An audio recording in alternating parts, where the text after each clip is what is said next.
इस डिक्टेशन की स्पीड होगी 100 शब्द प्रति मिनट। डिक्टेशन शुरू होगी 5 सेकंड बाद।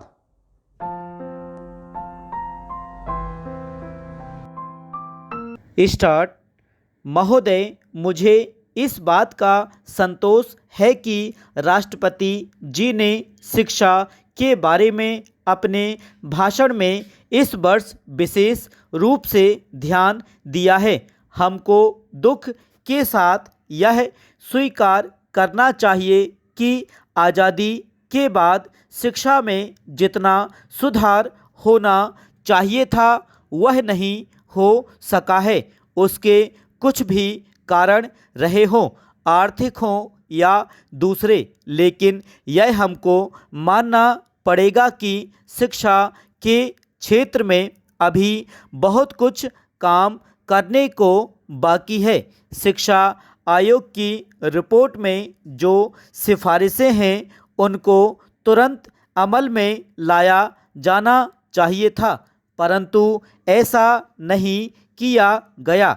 इसके कई कारण हैं। योजना आयोग ने और भारत सरकार ने बुनियादी शिक्षा को स्वीकार किया है। मैं यह कहना चाहता हूँ कि अब वह ज़माना नहीं रहा जबकि बुनियादी शिक्षा को सिर्फ कुछ ही क्षेत्रों में चलाया जाए, कुछ ही बेसिक स्कूल खोले जाएं और बाकी स्कूल पुराने ढंग से चलते रहें। भले ही हम उस तरह से शिक्षा ना चला सकें जिस तरह से सेवाग्राम में चलती रही है, फिर भी जो उसका बुनियादी सिद्धांत है कि उत्पादन के द्वारा शिक्षा देना, उसको संसार के सभी शिक्षा शास्त्री आज मानते हैं। पैरा। आज स्कूलों कॉलेजों की शिक्षा अच्छी नहीं है। यह सभी जानते हैं कि आज की शिक्षा बच्चों को बेकार बना रही है। इसलिए मैं तो यह चाहता हूँ कि जो हमारी शिक्षा हो, जो स्कूल कॉलेज हों, उनमें बुनियादी शिक्षा का सिद्धांत जरूर लागू किया जाना चाहिए। यह नहीं होना चाहिए कि कुछ बेसिक स्कूल खोले जाएं और बाकी सभी पुराने ढंग पर चलते रहें। आज जो बच्चे हैं उनकी पढ़ाई रुक जाती है, वे कॉलेज में नहीं जा सकते।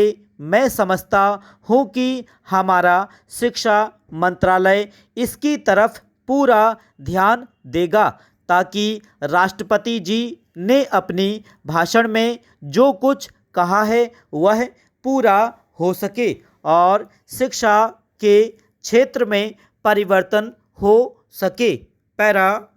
हम यह अक्सर कहते हैं कि जब नई सरकार आती है तो नया झंडा होना चाहिए, लेकिन मैं समझता हूँ कि नई सरकार के आने के साथ नई शिक्षा का आना भी बहुत ज़रूरी है।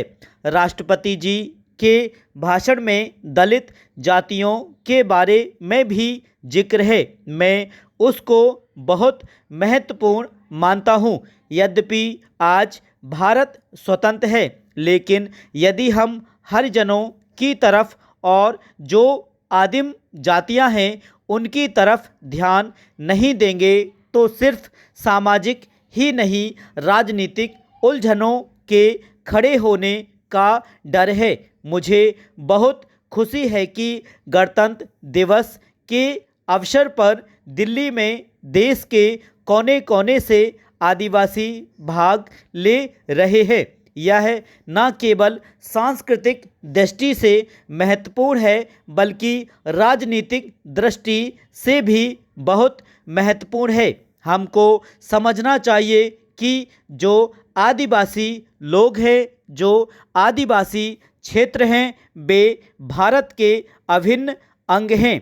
हमें उनको भी यह बतलाना है कि सारा देश उनके कल्याण के लिए और उनकी भलाई के लिए प्रयत्नशील रहता है। स्टॉप।